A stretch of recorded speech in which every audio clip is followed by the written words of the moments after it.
Hello, everybody, and welcome to the show. 1 second here. All right, we are broadcasting live on the United Public Radio Network, the UFO Paranormal Radio Network, 105.3 FM on the Gulf Coast and 107.7 FM in New Orleans. We are also broadcasting live on social media, and this show is brought to you by the Experiencer Support Association. I'm your host, Ryan Stacey, and I'm a licensed private investigator, and as the Director of Investigations for the Experiencer Support Association, I use my investigative skills to dive headfirst into the hidden mysteries of UFOs, paranormal activity, and the consciousness phenomenon. I'm glad to be here, and thank you for tuning in. So, for those who know who I am, it's been a while since I've done a podcast. I've been busy trying to get the other parts for TESA out and going. But for those of you who don't know who I am, this is just going to kind of be an opener kind of program to kind of explain things. If you are commenting, say hello. Hi, Lisa. I see you. Good to see you, Lisa. Hi, Chris. I see you. We are in a new studio, partnered up with UPNR Radio, and we're happy to be here. So, comment if you want. Ask your questions. If not, then you're just going to listen to me yap. And I'm going to try my best not to say anything I shouldn't say because we are now on FM radio. So, all right. So I'm going to share my screen. What we'll do, let me see here. So we're going to explore the hidden mysteries of how I got here, why I'm still here, and where I plan to be in the next few years. I'm going to start with the founder page on my website, and from there I'll walk you through my thoughts on each of the topics I'm going to cover throughout this new experimental program. I'm unsure of where I'm going to go, but we'll see where this takes me. So I want you guys to comment, say hello. Hello, Dave Barker. Good to see you. Thanks for tuning in. If you have any questions, we'll go from there. All right, so I'm going to share my screen here. So on our website, the experiencersupport.org, let me see if I can put that in the chat for you guys. It's been a while since I've done. Nope, I spelled that wrong. Would help if I put the right one in there. All right, my bad. Still getting used to this. Anyways, it's ORG. Okay, so I'm just going to share the full screen here. You don't need to see me talking here. So you can find this page called the founder page if you really want to know. I'm just going to skim through for those who don't know. Sorry, I got an. All right, so let me see here. So my bio here that's been written is essentially like I'm known as a citizen journalist. I'm an active Canadian disclosure ufologist and a private paranormal psychogenic investigator. That's what I've been titled. That's really what I am. I didn't give these titles. These are just where I happen to be. I've created this thing called the Ultra Spectrum Classification System. I'm going to get into that. I'm the founder of the Experiencer Support Association. I will get into that. I'm the former host for Beyond The Tinfoil Hat podcast, which is now being hosted by my good friend Danny Whitson and produced by Chris Green as well, who's in the chat. I am previously, I worked with MUFON as the director of field investigator training, and I was a former national chief investigator for MUFON Canada. So that's kind of my background in terms of that. Bunch of testimonials. If you guys want to check those out, I'll put the link in there since it's not working. I got one from Richard Dolan, UAP Studies Podcasts, Brian Baker, a couple of journalists and whatnot as well. In the media, I've been featured in a lot of articles about UFO disclosure primarily. I do like ghosts. I do like cryptids. I do like consciousness, and I'm known for the UFO phenomenon in Canada, but I'm trying to break away from that because I prefer to do all the other things, but I got to do the mainstream stuff as well. So there's a whole bunch of articles here that's been written by me, including the most recent one because I was on CTV News, who mentioned me for releasing the declassified documents of the object that went crashing down between the American and Canadian border when they shot down that unknown object, which turned out to be a reconnaissance satellite from the Chinese government. So that document I was able to retrieve, gave that to CTV News, and that made it to the media. So that was kind of a recent one up to date. I've been on television. I've been on a show called, what was it called? Evil Encounters. I did that pretty well. Saved the season there because I didn't have any experts. So I did that for a little bit. Haven't been able to get back into those things yet, but that was kind of fun. But shows are kind of tricky because, you know, let me see here. Is there a better background? Yeah, that works. Shows are a little trickier. I don't know how to use this studio. I'll figure it out. Let me figure. How about that one? That one works. Yeah, so shows are a little trickier because as a skeptical sleuth, as I say, I find it hard to say entertaining stuff about the phenomenon. And if it's hard for me to say that stuff, and the media sometimes wants it to be entertaining, so it will come off as boring in some senses. So it's kind of hard for me too. But you know, that's kind of my background too, as far as media mentions. I received a paranormal investigator shout out in July of 2022. I've also closed the most cases in Canada. And that was in 2017 when I was with MUFON. So there's something as well. I've created all of these investigative and research tools. I'll get into those. Active programs, of course. I don't need to get into that right now. I'm a contactee experiencer, as you would say. I'll get into that when we get to it, but you can read about this. This is kind of my experiment. Actually, I have to remember that we're on radio now, so people can't see this. So what you're looking at on my website is this object that is full of geometric or intricate symbols, some alchemy here. There's a whole bunch of different things, and essentially it came to me during what I call a psychogenic download, or some sort of higher power experience, which kind of broke the egg on everything that I've been doing. So as is explained here, I'll read this out for the radio. This map is an image created by myself through what we understand was a psychogenic download on December 21st, 2018. The purpose and meaning remain a mystery. However, we have come to see this as a map of possibly a location, as well as individual personalities and skill sets. The map has been used to guide some of the aspects of the Experiencer Support Association. Over the years, Ryan and other members of the association have been trying to decipher what appears to be a message from the future. Learn about Ryan's investigation on this. And then there's a part one. So this part one actually will go to a long-winded article that will explain in detail what I think so far, the connection of all of this experience for me, and with the help of my research team. Of course, you can find me on social media and all those other fun jazz. We'll get to that at the end.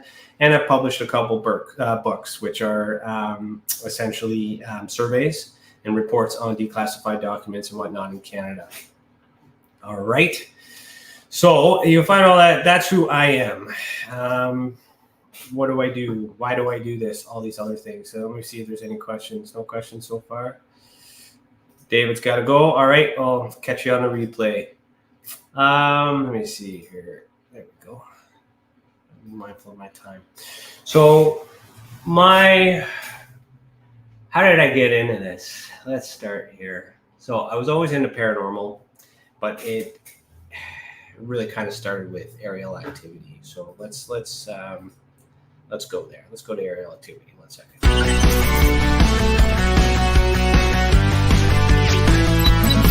Aerial activity, sensory display. All right. So in terms of aerial activity, which is what I call it in the ultra spectrum, I do not say UFO. I do not say UAP. Those are categories that are labels that have been given throughout the years. UFO and UAP are not inclusive of the paranormal orb, which very well could be extraterrestrial as well as it's paranormal. So I call it sensory display because it's aerial activity. So that way it allows that paranormal orb to be in that group. The reason why it's called sensory display is because it gives notion to the possibility that we are seeing this in multiple dimensions and not just the third. And I'll get into that when we get into the psychogenic. So that's just kind of an idea around how I think in terms of that. So for aerial activity, I started with MUFON. Like I said, I had an interest in paranormal activity. I was working a couple cases as I started my private investigating firm. One person had a child that was missing, thought they were abducted by aliens, and I took it as a case, pro bono case, of course. Started my company, trying to see where it would take me. I eventually found the person. He joined Scientology. He was not abducted by aliens, but in order to get into that realm, I had to join a bunch of groups, which a lot of them I'm still part of today, in order to find this guy and comment and have him surface and do all those other things. But that's kind of how I got into it. So after that, through that investigation, I stayed in these groups, and then somebody piped up about being ripped off by an American company. So I had piped up and said, hey, I'm an investigator. Maybe I can help you because I'm looking for clients. Get some more information. Turns out that company was MUFON, and it was a Canadian purchaser of the investigative manual, and they were waiting for the Americans to ship that to Canada. So there was a bit of a logistical issue, but when I helped and investigated that, I got connected with MUFON Canada. So through that, I talked to an individual called Stu Bundy, and he asked me if I would investigate UFOs through MUFON. And I said, and I still say this today, aren't those government machines? I didn't think extraterrestrial or anything like that because I separated paranormal from that. So at this time, didn't have much to do. I said, sure, no problem. Why not? Let's do it. So I joined, and the first case that I got, I was instructed to make it a cold case because they couldn't find any evidence. It was years ago. There's no way, blah, blah, blah, based on their standards. I take a look at it. I end up digging it up. I contact the witnesses. I go down to the location. I find new evidence. I find everything. I found evidence of paranormal activity, consciousness activity, and UFO activity. And that case got blown up again. It wasn't a cold case, but then what ended up happening is MUFON headquarters decided to put that in as a featured article in the MUFON Journal. And then later on through my investigations, I became the director of investigations, director of this, and blah, blah, blah. And then eventually the trainer to teach people within MUFON how to investigate things that they can't explain.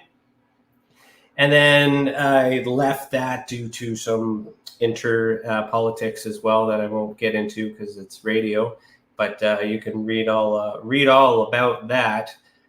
So I kind of helped MUFON on the inside. They didn't, things went sour. So whatever you know about it in the media, you can bet that my name was a part of it. In terms of blowing that whistle or getting things, certain people in and out of jail, or in jail, pardon me. So eventually I had to leave MUFON, not because I'd done anything wrong, because I was getting a lot of negative attention because it disrupted the organization within. So when you tell the truth about things, you get, even if it's not at a government level, the people act the way that they act. No offense, Americans are quite aggressive. Us Canadians, we're very apologetic. We handle things a little bit differently, but we also take that stuff a little personally. So it was a little bit of an international struggle. I was the first international director at that time, and I don't think they're going to plan on putting a Canadian up on that board anytime soon. Sorry about that. Sorry, not sorry. So during all that, it was quite dark and deep for me because I was at a point in my career where I was understanding that the phenomenon was more than just nuts and bolts. It wasn't just UFOs. It wasn't just UAPs. It wasn't just machines. There was extraterrestrials. There was telepathy. There was a whole bunch of strange and unusual characteristics that were associated with it. MUFON wasn't prepared to handle anything that was paranormal, anything that had to do with consciousness.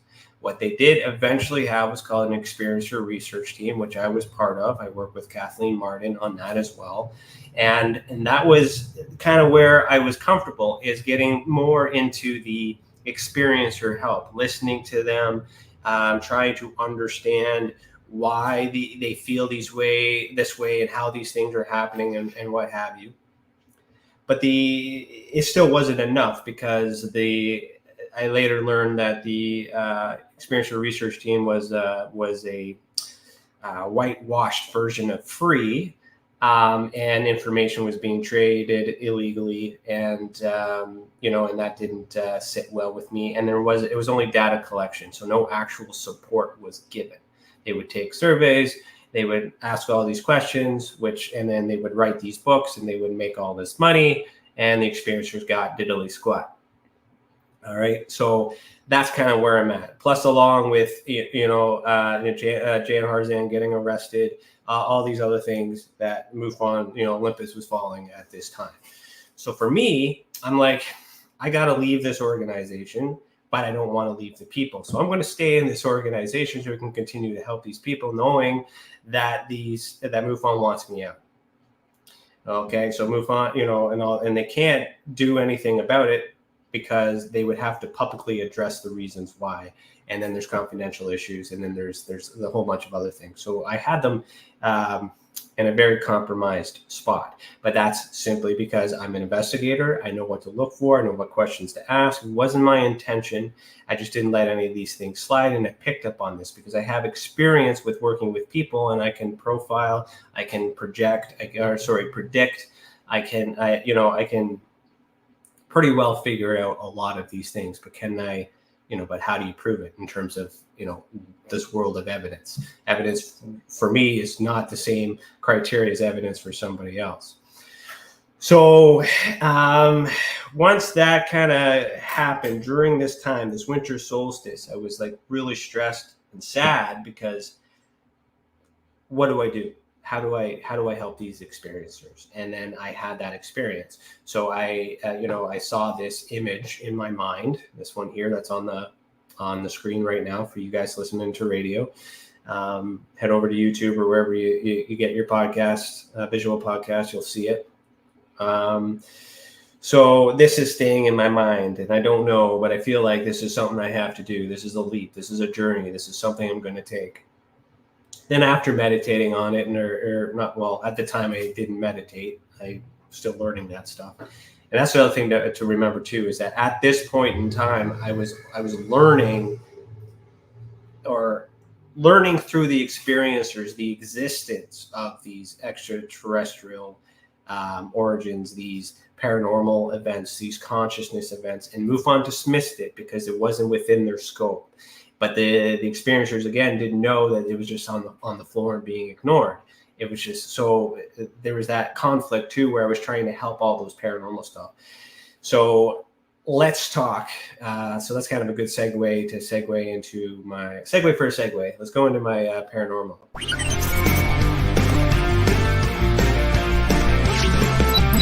Paranormal activity, sensory display. All right. So in the realm of paranormal activity, I personally consider UFO phenomenon to be under paranormal. Paranormal simply means not normal. So if there are objects in the sky that exhibit behaviors that we do not understand or do not know anything about or can't identify, it's technically not normal. But the trick is, or the caveat, I guess, if you will, is that just because I don't know what it is, you don't know what it is, doesn't mean somebody doesn't know what it is. So is it truly unidentified? If it's unidentified to us, yes. But is it unidentified to everybody? So this paranormal activity, specifically within my ultra-spectrum classification system, will refer, again, to sensory display, but to actual activity.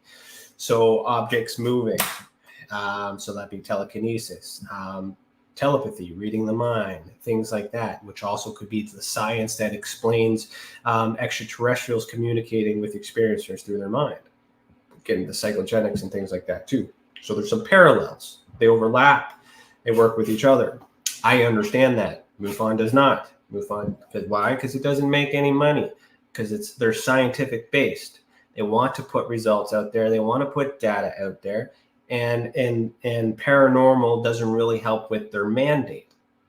But as an investigator, you got to accept all of these different realms of belief, because within every single one of those, there are lies, there are manipulation, there are exaggerations, there are assumptions, but there is also truth. So within my ultra-spectrum classification system, my goal is to find the truth inside each of these rabbit holes, if you will, and put the pieces together to get a full picture. So whereas, as an example, with that paranormal orb that I mentioned earlier, with the aerial activity, yeah, that could technically be paranormal activity, but if you believe paranormal means ghosts. So the word paranormal itself is branded that most people will automatically assume ghosts, apparitions, poltergeists, all that stuff. It could also be within the UFO spectrum, but specifically those beings, right, which we'll get into the next category, are separate from the UFO sightings, because we don't yet know if one is inside the other, unless we have an experiencer who's seen the craft, seen the beings, and then we're able to put that connection together. But most times, and everything that I've seen throughout my careers, people are generalizing and they make that assumption that with a UFO comes extraterrestrials. That is not always the case, and to date, it hasn't been the case. It's much easier to think that people are responsible for these crafts because they reverse engineer them, or the machine, or the governments are hiding them, or whatever the case may be. That's all normal things for human beings to do. The extraterrestrial part, or the psychogenic part, paranormal part, is something a little bit more deeper. And with the disclosure movement, part of the secrecy might be because if they say, yes, UFOs exist from another world or another dimension or another place on this planet, pick your conspiracy theory, with that, they would have to explain that also ghosts exist or no, ghosts don't exist. Bigfoot exists, no, Bigfoot doesn't exist. So there's a lot that's going to come out with this yes, which makes it more likely and very probable that they will never say that this exists. Now, that's on the assumption that man has control. And if man has control, or women, so mankind, so the group, the entire human race, has control over the UFO phenomenon. So that would mean that man had created it, mankind. Mankind is in control of it. Mankind has possession of it. It may also mean that extraterrestrials have access to this. It might, but that would, in order for this scenario to work, it would mean that there's a partnership with the extraterrestrials and the humans. Is that possible? Sure. Is it likely? I don't think so. The UFO phenomenon, on itself, could be a mix between actual craft that is experimental, that's been reverse engineered from somewhere, past, present, future, another planet, another world, all that stuff. That context is important, but we don't have that. If the government has control over it, then it's just a human normal thing. Case closed. Let's move on. I still fight the Canadian disclosure movement because I'm not sure. I'm not 100% certain that I can rule those things out, even though I think it's very unlikely. But there's still this paranormal and psychogenic and beings being observed phenomenon.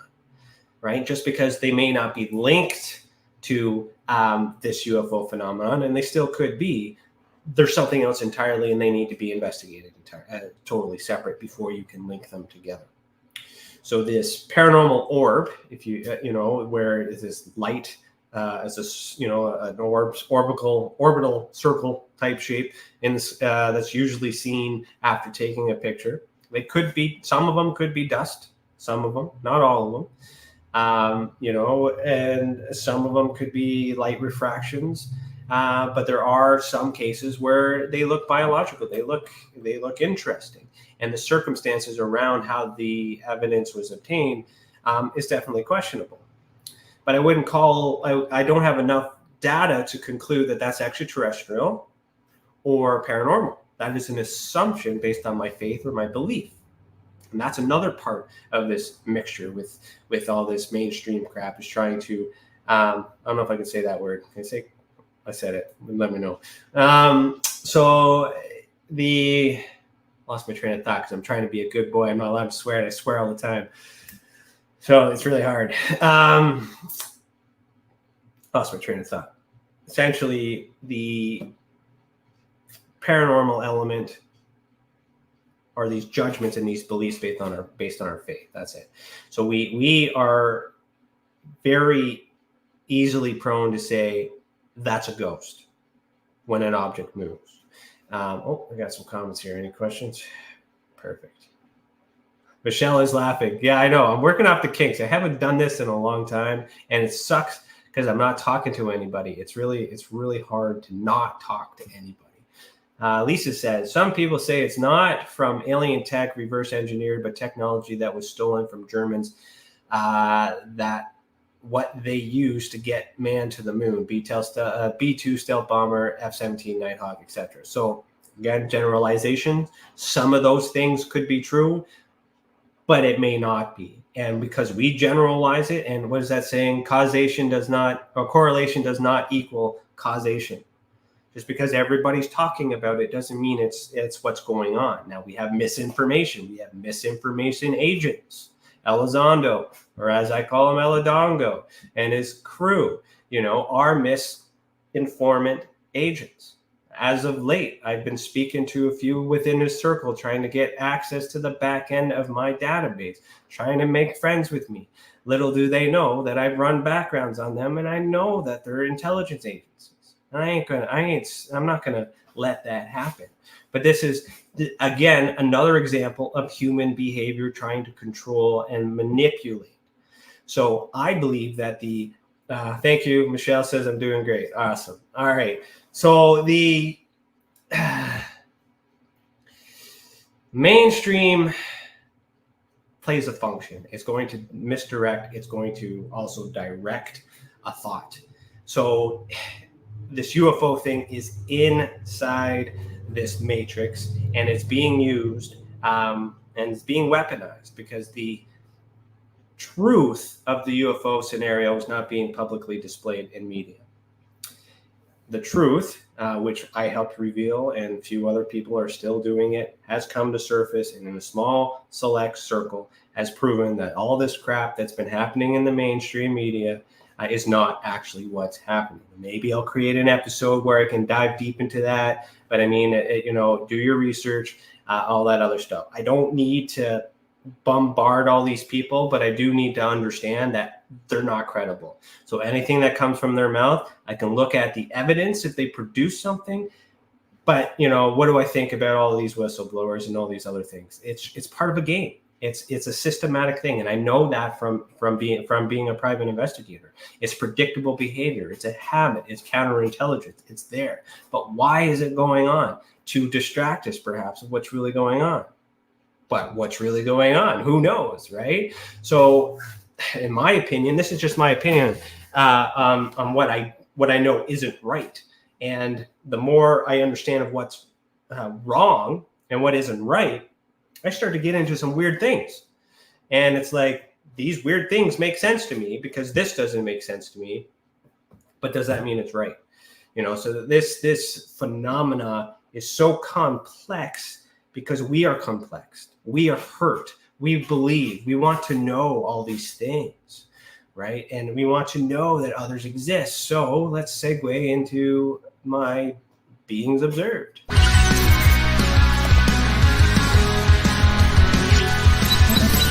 Beings observed, intent unknown. All right, keyword, intent unknown. So when we start getting into beings, that could be anything. That could be extraterrestrial. It could be poltergeist. No, you don't see the being. That's activity. So poltergeist is more activity.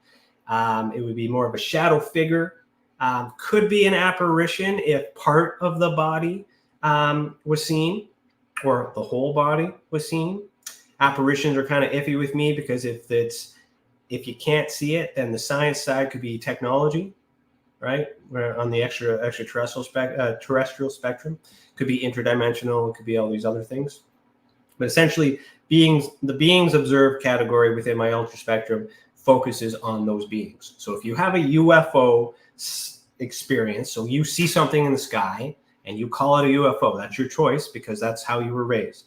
You believe in UFO, so you're going to call it a UFO because you don't know what it is. You've done your due diligence. You've checked air traffic control. You've checked satellites. You checked all these things, and nothing is there, right? Do you give any consideration that somebody forgot to maybe hit the button and the radar's not on and things like that? So there's lots of stuff that kind of gets in the way. But at least with that happening, a lot of people assume that inside that craft is an extraterrestrial.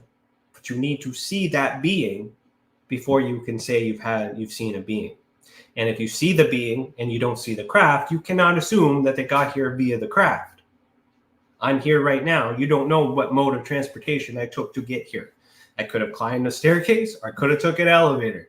Who knows, right? So a lot of people imply and they project and they add these things because they read about it. They see it in movies. They talk to other friends about it. And there's a lot of things that people believe, like the Bible. There's a lot of things in there that people take literally.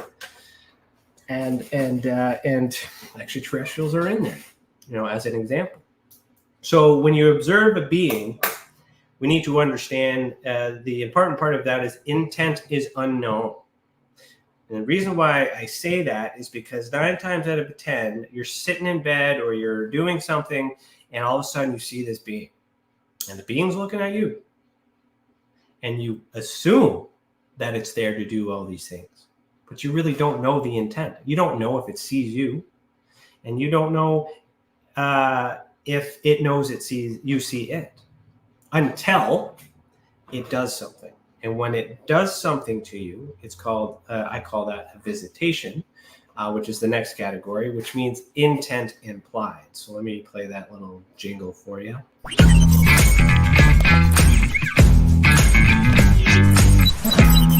Visitation, intent implied. Dylan Plazer says, you're been adopted by UFO. So I think you mean you have been adopted by UFO. I'm not quite sure what you mean by that. If you want to clarify, I'll address that. But thanks for tuning in.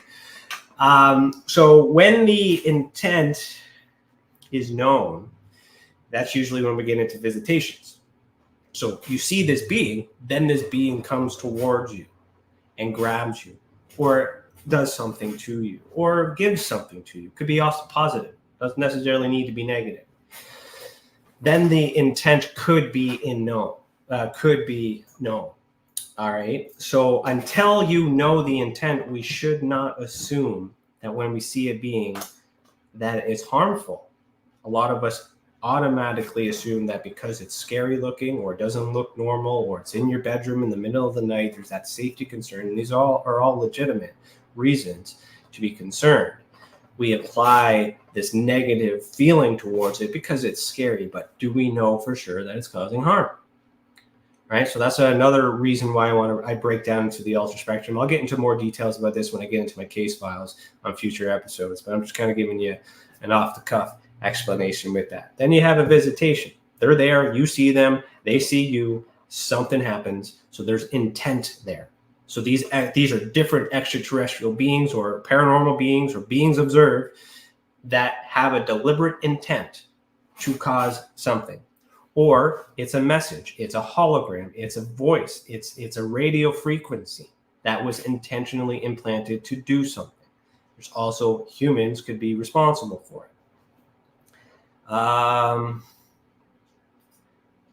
Dillian Plazier says experience of it. I'm having a hard time understanding your English, so I'm going to assume that you're asking if I've ever had a UFO experience. And if that is the question, it's a great question. The answer is no. I have not personally seen anything that I couldn't explain and that I would link to the UFO phenomenon because of my research and my understanding of the UFO industry as it is. So what's the next one? So then into visitation, my ultra spectrum will build. So the next category is this one.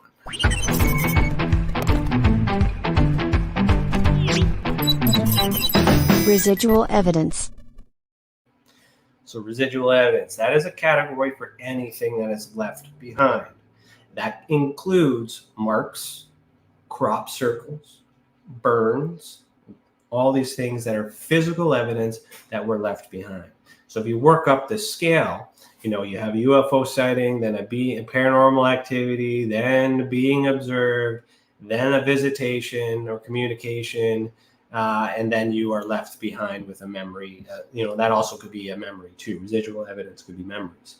But that's kind of bridging into the psychogenics of the mind.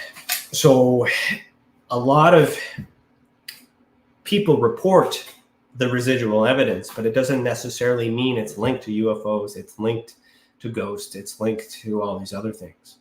So when I get these reports in, I like to have each of these things separated so I can investigate them separate and then determine whether or not they are associated with the main event, right? Just because you took a picture of something, went back and looked at it a few days later, and you saw these lights that weren't there before, and then that same night, your lights were flickering, and then in the morning you woke up and you had a bruise on your leg. All those things in a paranormal or enthusiast or UFO enthusiast mind or an experiencer's mind may very well believe that they had a paranormal or extraterrestrial experience.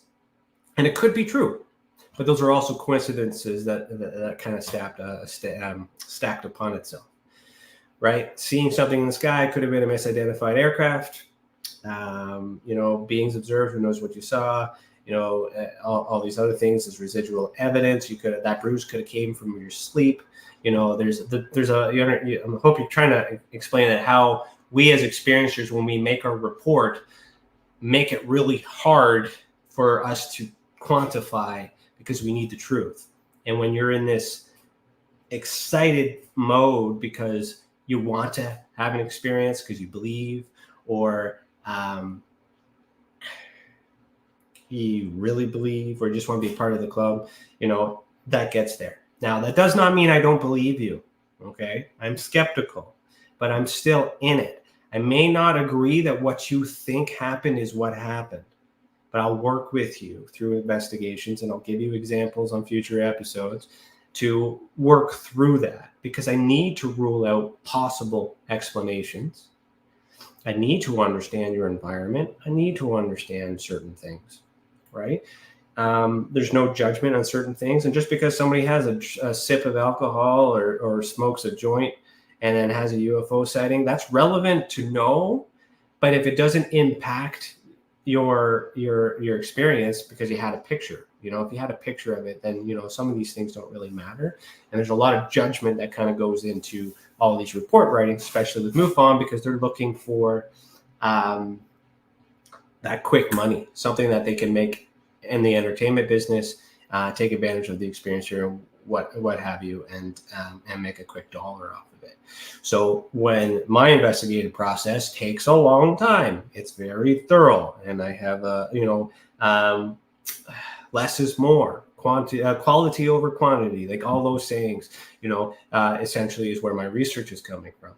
And I do apologize for those who have put cases in and stuff like that. I had to bench cases for a while because I keep getting the same types of reports. And I don't want to dismiss these cases because there's trauma associated to it, which is where the experiencer support part comes in.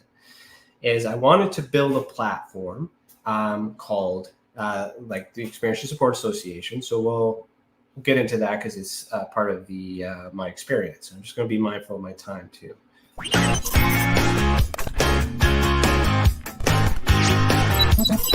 Psychogenics and esotericism. All right, so psychogenics and esotericism. This segment, whenever I have content about this in the future, we'll be talking focusly on anything that has to do with the mind. Esotericism is essentially the occult and masonry and things like that. This kind of religious, spiritual kind of elements that will play into the belief that kind of gets it in the way. And I'm not trying to dismiss it. I believe that something is going on. I do. It's just what's being told versus what's being reported, what I'm able to uncover. The things that make sense shouldn't make sense. And if anything, it's put me in a very dark and depressing state. Once I've learned that these things exist, I can't go back because I am logical enough to know what I know what research I've done, know what works, what doesn't work, and to have this fit in a fourth, fifth, sixth, or seventh dimension experience is mind-blowing, literally, pun intended. And when I was with MUFON, I was so two-dimensional. I had no idea that there was consciousness, or it couldn't even comprehend anything beyond the mind. I didn't believe that any of this stuff was possible because it never happened. And then it happened to me. And now I'm processing this higher vibration, all this other stuff, meditating, frequencies and things like that. And as I learn and as I grow and as I meet other people, I get introduced to other different things. But the weird thing for me is that when I made this map through this vision, I did not know what any of these things meant until future times in my life.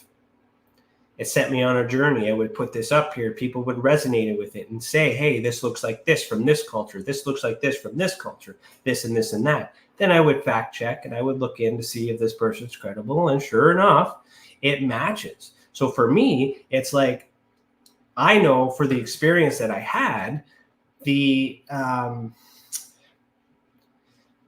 didn't know this stuff. I know this.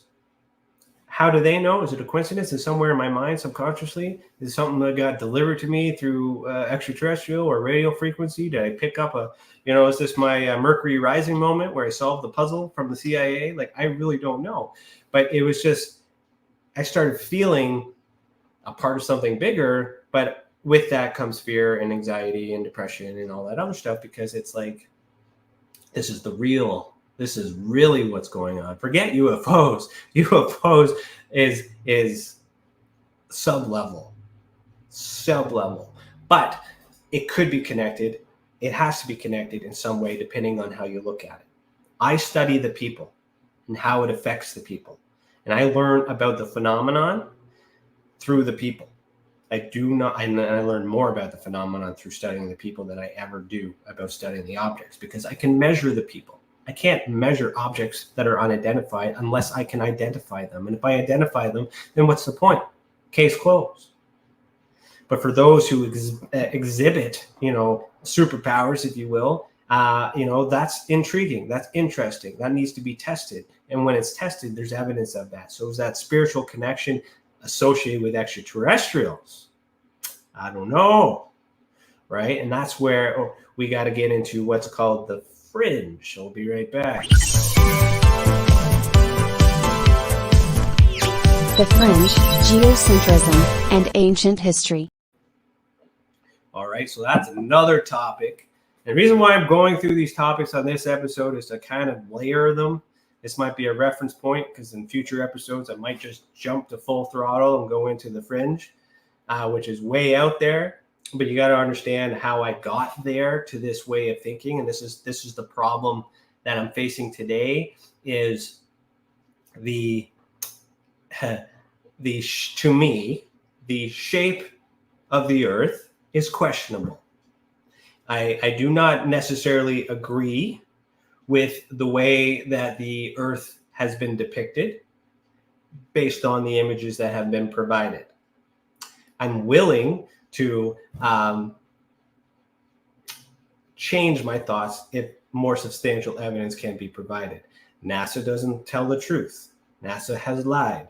Our Canadian Space Agency has also lied. So there's lots of reasons to suggest that they're lying about extraterrestrials and things like that too. But when you question the way that the world operates or works, it opens up a big can of worms. And when you start making these connections, it makes sense. It's comfortable. It's fitting, but it does not mean it's true. I spent a lot of time talking to people in the flat Earth community. And why? Because I wanted to understand why so many people, hated this. And I wanted to get into that and start looking into it and try to understand what that was all about. And what I learned through the people is that the commonality between the UFO community and the flat Earth community is that they both do not trust NASA. That's a commonality. Does that mean NASA can't be trusted? Well, maybe they can be about some things, but not everything. And with that, they both agree that the moon landing may or may have been hoaxed. And there's some people in the UFO community that believe that. And there's evidence that supports that. What does that have to do with the shape of the Earth? Right? So believe it or not, the flat Earth movement is not so much about the Earth being a literal pancake, because that is something that is oftenly used to make fun of that community. But it's more so geocentrism, where the Earth is the center and everything moves around the Earth or within the Earth. And using those principles or using those philosophies, which as an astronaut, I cannot prove or disprove. It could exist, might not exist. And if I'm going to support experiencers of all walks and all beliefs, I have to give some consideration to the flat Earth community. And the more I get into that, the more I start to see. And I start to see with my own eyes that, hey, it's possible. But I also know that it's also could not be possible. Right? So we trust and we distrust and we got to associate. So there are some things that are true from every single phenomenon. You got to package them all together in the ultra spectrum and put it all together. So that's why I created, again, the ultra spectrum classification system.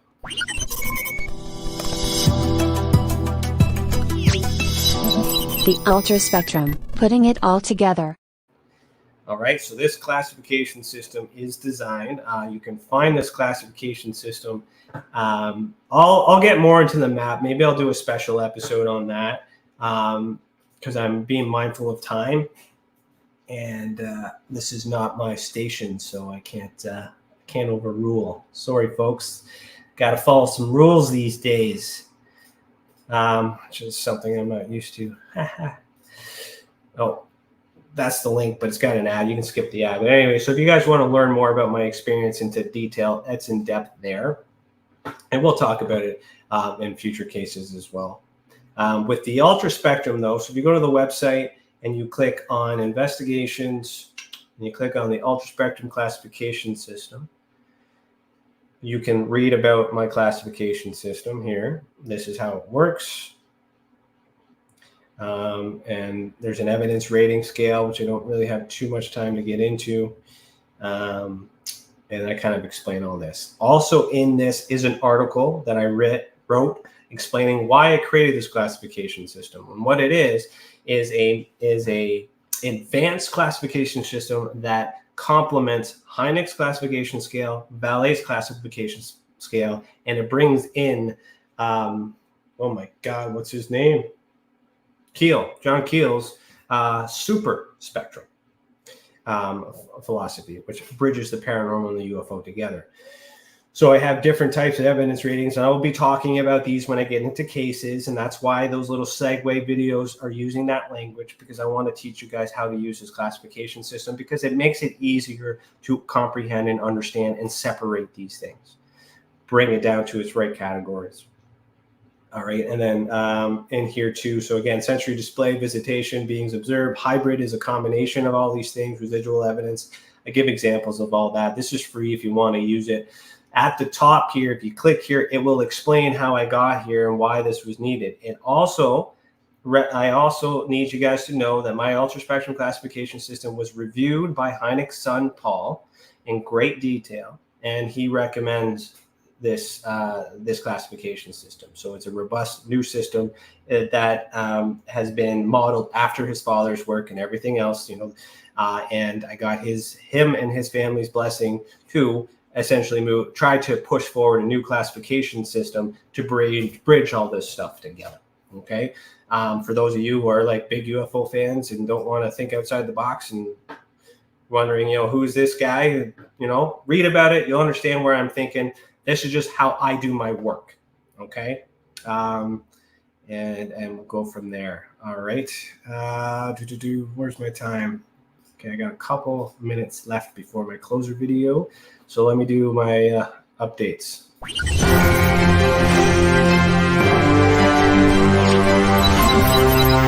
TESA news and updates. All right. So as you know, the Experiential Support Association is my my organization. It is not just me. There is a full team that I have that comes through here. If my links will work. There we go. So there's myself, of course, Chris Green, who's in the chat as a producer. Alex Mastretta, he's our resident cryptozoologist. Dawn Marie, Peterson, she's also going to be assisting with a program which is called Experiencers Anonymous. It is a virtual group that experiencers can come in and share their experiences and talk about it. No investigators are allowed. That includes me. And because once I'm in and I'm asking questions, it becomes an interrogation, and it's not really good for the experiencer. But it's still good for me on the research part, because I can talk to Dawn and try to get a real good gauge on the experiencer's comfort level to determine whether or not we need to document these types of experiences. And also, if I get a case that comes to me that is riddled with trauma, there's a resource for me to refer to immediately, so to help them vibrate at a lower, like a balanced frequency, if you will, instead of just leaving them hanging, because everybody reports usually wants help immediately, and that builds on the anxiety, especially when people don't get back to you. So that's kind of in place to kind of give me some time as well. Of course, Danny, he is our podcast host for Beyond the Tinfoil Hat. Christy she helps us with declassifying, transcribing declassified documents, and Michael Hurst, he's another podcaster. He's also a writer for TESA. So there's a few people there. You can find everything about TESA on the website. Okay, you can find more about me and everybody else. We write about articles. We write news. All right. For those of you who know, Chris Rutowski is Canadian Current Events or Canadian UFO Survey. I did an audit of it. I'm not too happy about it. It's not accurate, but yet it's public. It's famous, quote unquote. But if you read this, you'll understand why it shouldn't be used in the future. That's my opinion. You can disagree with me, that's fine. But if you disagree with me, I'd like to know. So that way, if I agree with you, then I'll start changing things, right? I'm also covering the discovery of UFO activity in Canada. Sky Canada project is coming up. There's things like that's going on. If you don't know what these things are, read that. It's all there. Of course, our Beyond the Tinfoil Hat podcast is here. This podcast will start up here. My latest investigations are up here. I'm going to dive into these cases on future episodes. Declassified documents, as they get uploaded, I will put them in here. With that declassified, with all those cases, I have a visual evidence database. So this is where you get pictures and images and the actual locations. This isn't everything. These are cases I've investigated, and this is evidence that I've collected and verified.